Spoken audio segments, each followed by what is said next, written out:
Welcome back, everyone. I hope you're doing well. We are continuing our First Crusade via the Kings and Generals channel. Today we'll be talking really about, the rise of Alexios. I don't know how to pronounce his last name. Komnenos, and the Battle of Calabria. Strap in. We're going to learn together. Glad you're here. Let's go. At the expense of many Roman lives. The civil war was brief and ended with the capture of the once mighty commander who pleaded for mercy while he was blinded. An infection quickly set in and Romanos died soon after. That was it. Romanos' stepson Michael VII now sat on the throne, but behind the scene various noble families were competing for power and titles as the state crumbled. The young emperor would eventually earn the nickname Paripinekis, or minus a quarter, for the debasement of the currency solidus, which now contained only 58% gold. So we went from, where were we? It's been dropping. With the remainder being made up of silver and copper. This meant that the buying power of the currency dropped, which in turn crippled the economy. Inflation. And when Michael raised taxes, there was an immediate response from the Balkans.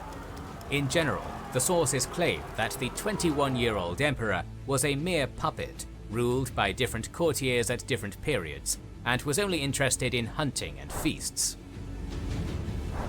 Bulgarian rebels, supported by Serbia, raised a pretender, Constantine Budin, in 1072, who took Skopje and defeated the strategos of the Bulgarian theme. Nish and Ohrid quickly fell before the empire could organize a response.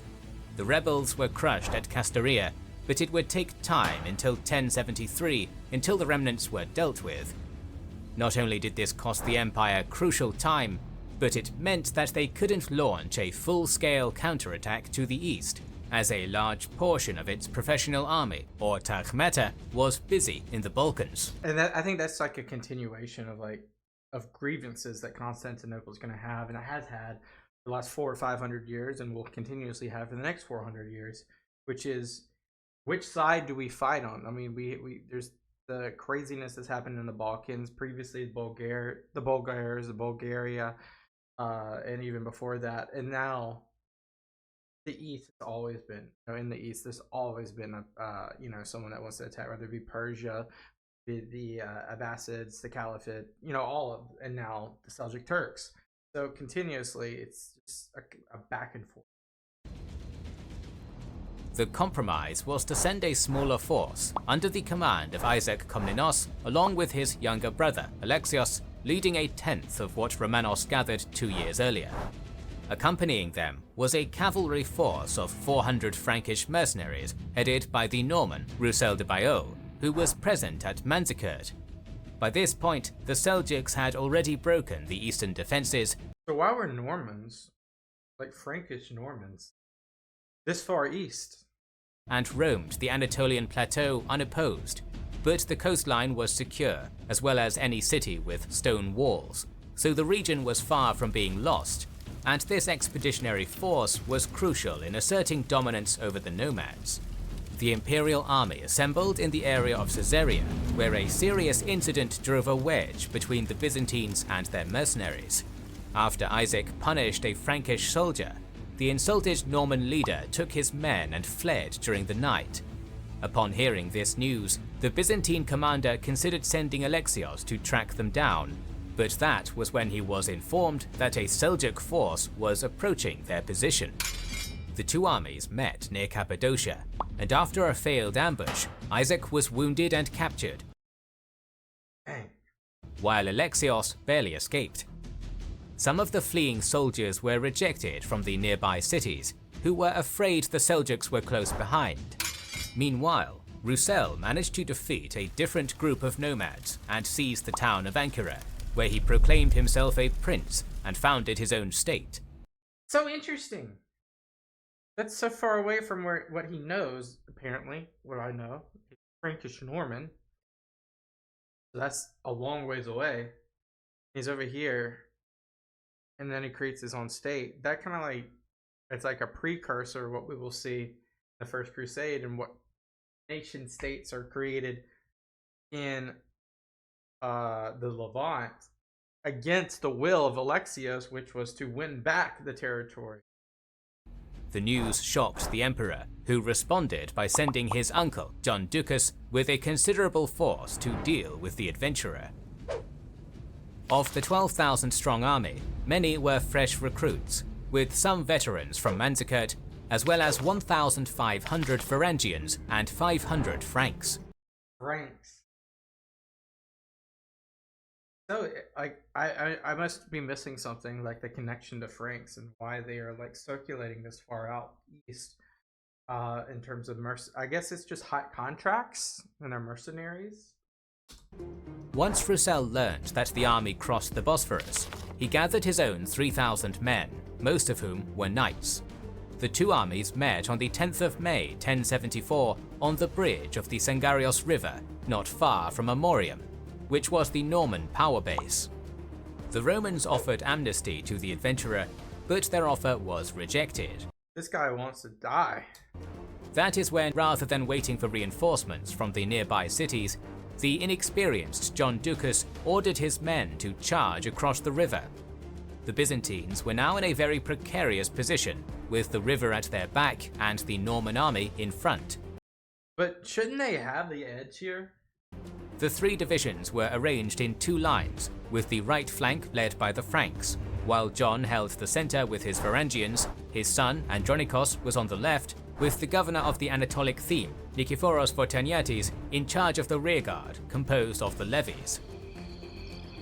In the early hours of the next day, Roussel rode towards the Frankish line and addressed the men, urging them to defect, which they did. Together, the two groups pushed against the Roman centre. As the battle raged, Who did he engage? levies. Did he engage the Franks? The men, urging them to defect, which they did. Together, the two groups pushed against the Roman centre. As the battle raged on between the most elite troops on the field, Nikephoros Vortaniates panicked and ordered a retreat, taking half the army to his estates. Seeing this, many began to surrender or retreat, and before long the battle was over. What about John? What happened to the uncle? John Ducas was captured, alongside his son Andronikos, who now contemplated the irony as 3 years ago. Yeah, remember, this is the guy that abandoned the emperor last time. He was in charge of the rearguard and abandoned Romanos at Manzikert. A new army was quickly gathered under the command of his other son Constantine. But shortly after crossing to release his family, he died, and another expedition disintegrated, leading to nothing but debt. Dang. Roussel decided to make another gamble by proclaiming the captured John Ducas as the new emperor. What? That's interesting. This was the pivotal moment when desperation forced the Roman hand to choose the lesser evil. After losing his bid for the Seljuk throne against Alparslan, Suleiman and his three brothers fled to the Taurus Mountains back in 1064, and he became the sole survivor after multiple punitive raids. Now that Melik Shah I ruled the Seljuk Empire, which was weakening, Suleiman managed to establish himself in the region, which had the exact same climate conditions as the steppe, but was detached from the authority of Isfahan. The nomads raided, but also traded with the local Byzantines, who were themselves cut off from Constantinople, when suddenly Suleiman received an offer which would not only make him an ally of the empire, but also formalize his territorial claims and fill his pockets. All he had to do was deal with Roussel, who just sacked Chrysopolis near Constantinople. The Norman finally met his match as he fell for the classic feigned retreat and was captured by the Seljuks. But before Constantinople could send their ransom, his wife showed up with a generous amount of gold, and the Seljuks released him. Desperation really kicked in, and Michael used his connection to Georgia via his wife Maria. This is so much, by the way. I'm not going to remember all this, but this is so, like, there's just so many interpolitical happenings happening. Does that make sense? To convince Tsar George II to hold the eastern frontier and capture Roussel in return for Theodosiopolis, Tau and Kars. The crucial cities and forts were handed over, but the Georgian army failed, with many joining the Norman cause. My God, this guy is probably the most persuasive man I've ever seen in my life. All seemed lost, but the Byzantines were well aware that if this was not handled quickly, rebellions would erupt elsewhere, proclaiming John as their rightful leader. The next candidate to step up to the job was Alexios Komnenos, a 20-year-old energetic and charismatic man who was appointed commander-in-chief and sent to deal with Roussel without any significant funds or army. Unrelenting, the young man used his cunning and appealed to the Seljuks, promising them riches if they would capture the prince.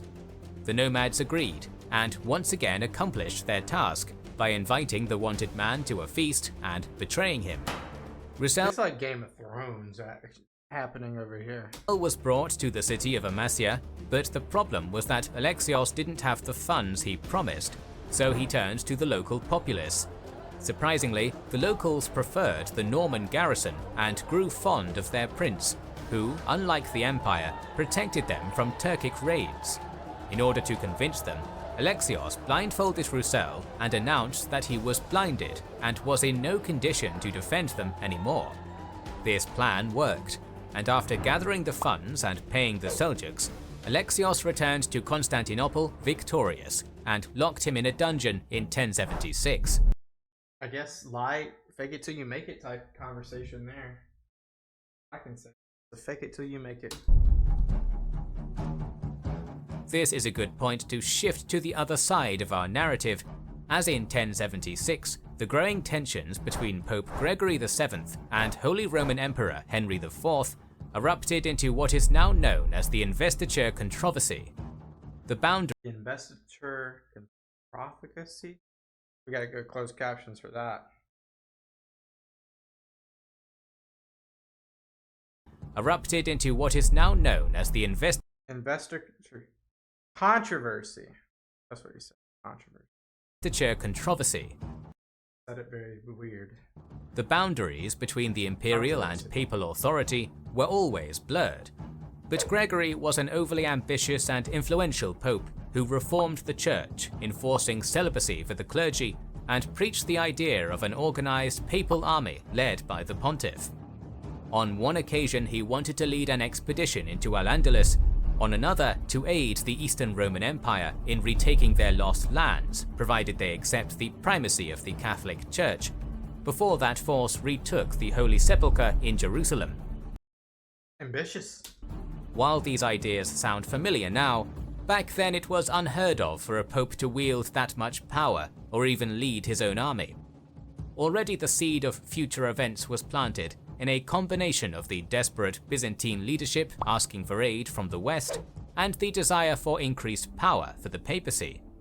Agents were sent throughout Europe, exaggerating reports of violent barbarians defiling and harassing innocent pilgrims, despite the fact that since the Islamic conquest of the Holy Lands, thousands of pilgrims made their way to Jerusalem. Initially, the preferred route was to propaganda. Go to a maritime city, chiefly Venice, and then sail for 2 weeks. But over time, the difficult naval trip was made worse by Arab pirates and became less used than the land route. One could travel to Constantinople by land or sea, then take the Roman roads, enjoying the hospitality in this medieval version of tourism, which the Normans, Seljuks, and general instability made worse. But the stars were not yet aligned for one of the most pivotal changes in history to occur. It would take a different pope and different Eastern Roman emperor for these ideas to coalesce. 20 years. Back in Byzantium, the idea of handing out money to solve all of their problems was expanded upon, with the alliance with Hungary and the Normans.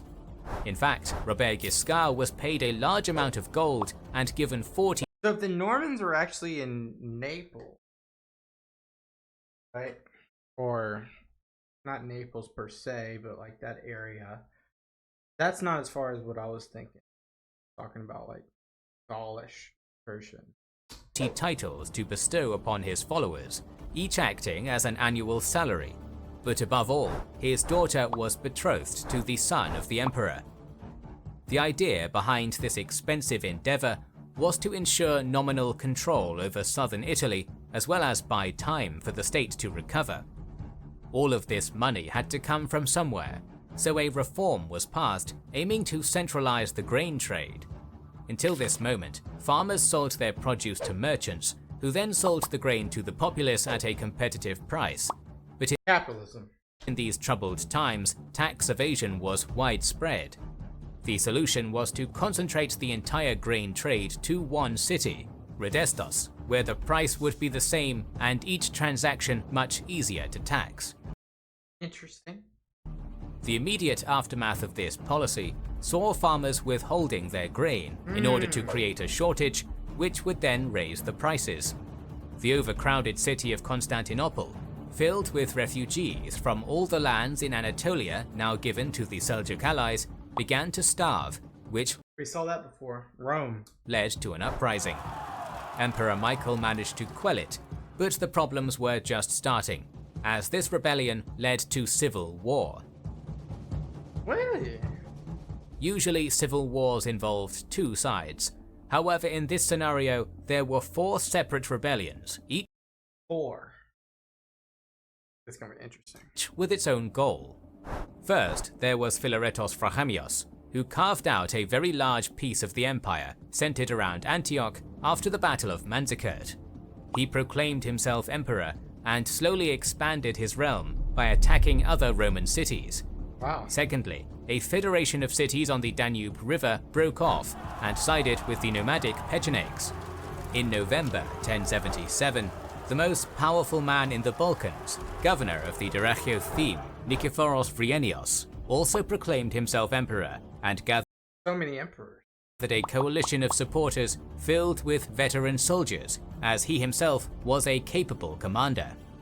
Lastly, we have Nikephoros Vataniates, the 76-year-old governor of the Antolikon theme, with very few supporters or credentials, who rebelled in October 1078. So this almost feels like, how China was in the early 20th century with warlords in their territory. Feels very similar to that. Vrenios took action, and after taking over much of the western territories, marched on Constantinople, hoping the people would embrace him. But Never mind. Does not feel similar like that at all. This is interestingly different.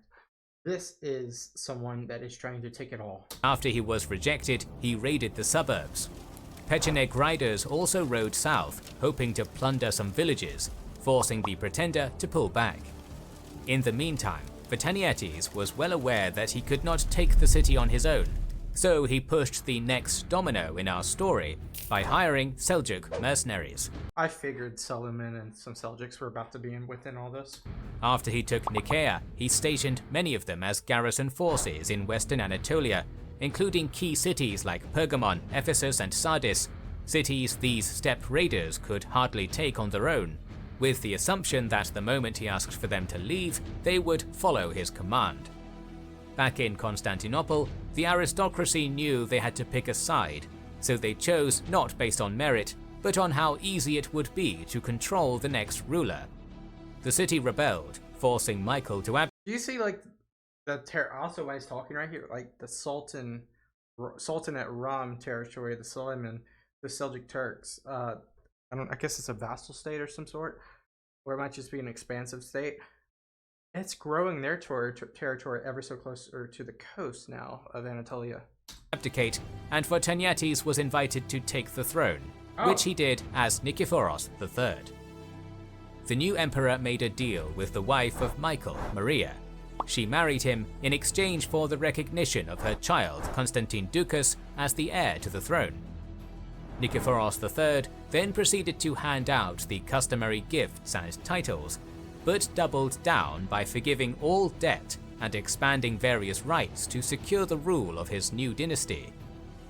One of those titles was that of Caesar, or second in command, which was offered to Vrenios but was rejected. Frachamios, on the other hand, agreed to accept him as emperor, in return for control over his territory stretching between the key cities of Antioch, Melitene, and Edessa. However, the rebellions didn't die out, and Vrenios was able to take over most of the Balkans, forcing Nikephoros III to appoint Alexios to crush him. Alexios is really coming into play here. It was 1078, and Alexios marched west with an army between 5,000 and 10,000 troops strong, 2,000 of which were Seljuk cavalry, 2,000 Chometeni, or elite infantrymen, a few hundred Frankish knights, and a newly raised regiment of Athanati, or immortals, with the remainder made up of newly raised levies. The rebel army was not only more numerous, composed of 12,000 seasoned warriors, a mixture of Takhmeta, Slavic, Pecheneg, and Frankish mercenaries, but was also led by a more experienced commander. Alexios made camp on a shore of a small stream near the fortress of Calavriae, but he didn't fortify his camp as a sign of strength. He quickly sent out Seljuk scouts, learning the location and size of the enemy force, but some of the scouts got captured, and that exposed his own position. Vrenios knew that he had his opponent outnumbered, so he marched his army for the decisive battle. Alexios was on the defense. Yeah, it looks like Alexios is outmatched here. And held his left flank with his immortals. The center was made up of Franks, while the right, under the command of Constantine Katakalon, was made up of the Chometeni and I guess the Seljuks are on the right. Seljuks. Yeah. The Turks made up an extreme right wing, ready to counteract the enemy Pechenegs, with another smaller detachment on the far left, positioned within a hollow, concealed from the enemy. Vrenios had deployed his army in 3 divisions, each in 2 lines, with Pecheneg cavalry to his far left. The right wing consisted of a 5,000-strong unit, bolstered by Frankish knights and Thessalian cavalry under his brother John. His left was made up of 4,000 troops from Thrace and Macedonia, while he led the 4,000-strong center.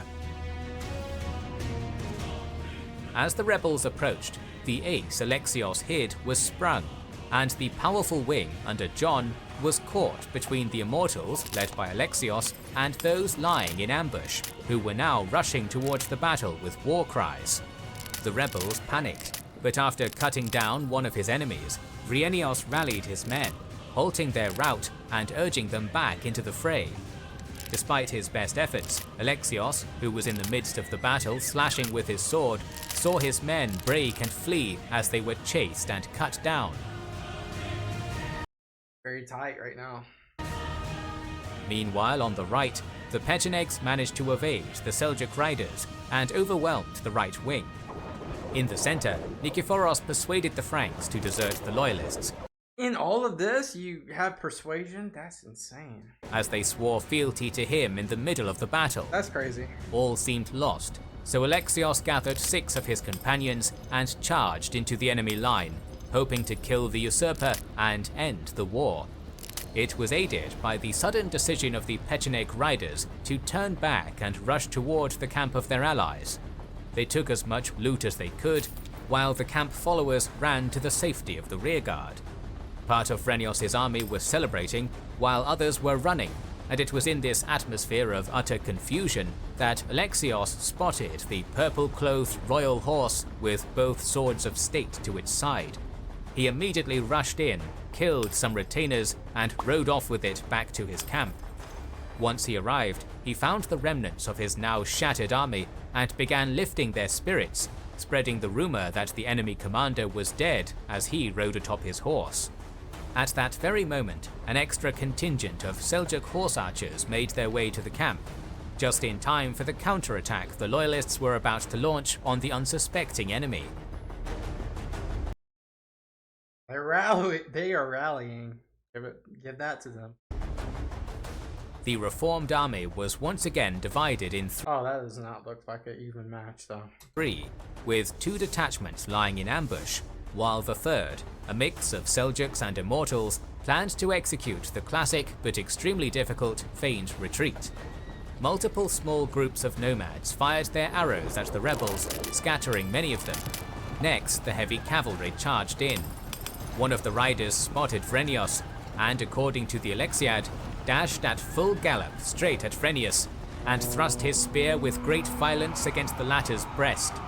Vrenius, for his part, whipped his sword out quickly from its sheath, and before the spear could be driven home, he cut it in two, and struck his adversary on the collarbone, and bringing down the blow with the whole power of his arm, cut away the man's whole arm, breastplate included. That's insane. That's an insane description. After a while, Alexios ordered the retreat, hoping it wouldn't turn into a rout as the veterans gave chase. Again, according to the Alexiad, forthwith at the given signal, those in ambush rode through them like swarms of wasps from various directions, and with their loud war cries and shouts and incessant shooting, not only filled the ears of Vrenius's men with a terrible din, but also utterly obscured their sight by showering arrows upon them from all sides. The bold plan had worked, and before long the rebel leader was exhausted, and despite his best efforts, the day belonged to Alexios Komnenos. Vrenius was blinded, but pardoned and allowed to return to Adrianople. This was a very insane fight. Like, really cool description that he gave with the charge.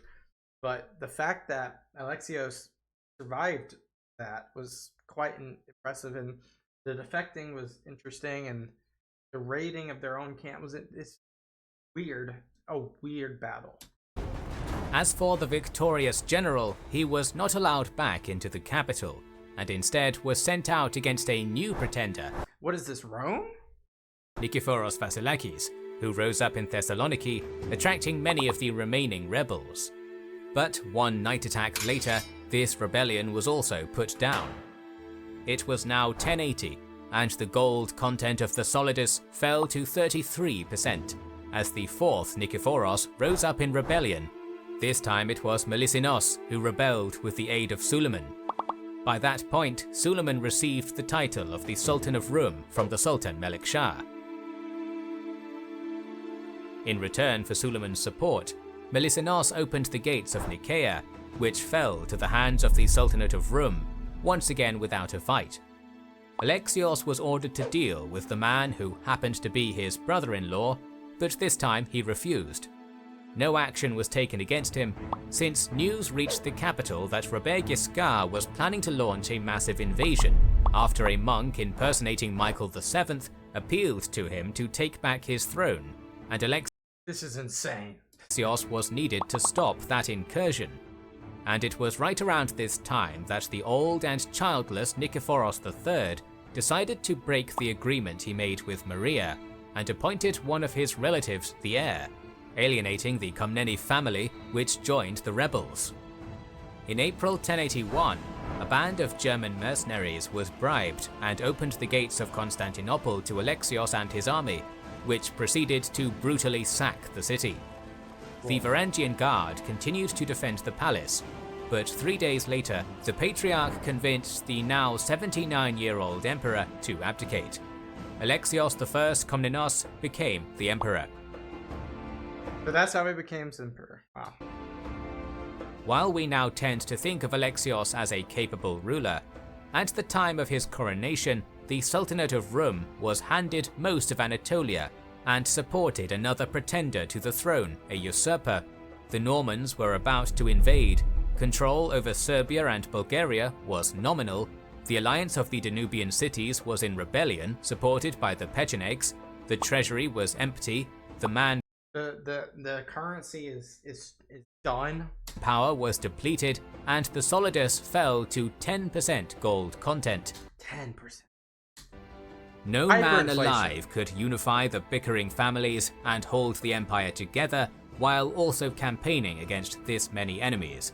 But Alexios' mother, Anna Dalasini, was no man. Alexios' mother not only played a pivotal role in his rebellion, but was the real power behind the administration for the next 15 years, second only to her son. She arranged marriage alliances and delicately balanced the power between the most powerful people in the empire. The previous approach of purging political opponents was abandoned and replaced with mercy and amnesty. many old titles were discarded, and instead new ones were created. Nikephoros Melissenos was pardoned and made Caesar, as well as the governor of Thessaloniki. The extended Komnenos family was given important posts. Precious gifts were sent to the Pope, Doge, Holy Roman Emperor, and various Italian lords, while Alexios mustered an army to meet Robert Guiscard. This is going crazy. You can check out the 2 videos we made covering the conflict, including the Battle of Dyrrhachium, which was as devastating as Manzikert, via the link in the description and in the top right corner. Despite numerous setbacks, Alexios and his coalition held out long enough until Guiscard died of malaria in 1085. But in order to repay the Venetian allies who made this victory possible, Alexios made considerable concessions to the Republic. The Doge. Wow. And it looks like we're coming up on that time. I can't tell when the split is, but we're going to go ahead and say the split happened right now for the videos, for this video to the next one. This was a very interesting video. I mean, it tells you right there, it's the rise of Alexios through, you know, just a crazy like spur of events that happened. And then just look how much territory was lost in Anatolia, and then the different usurpers, the different factions that rose within this, the currency plummets, hyperinflation, you have these invasions, and how does Constantinople survive for another 370 years? It's insane. It's insane. The Eastern Roman Empire hanging on by a thread, basically, at this point in time, but they survive. They will survive for a little bit longer. Thank you guys so much for watching. We got tons of more history to watch together. Make sure you hit that subscribe button. Make sure you hit that like button. I'll see you guys next time. Peace out.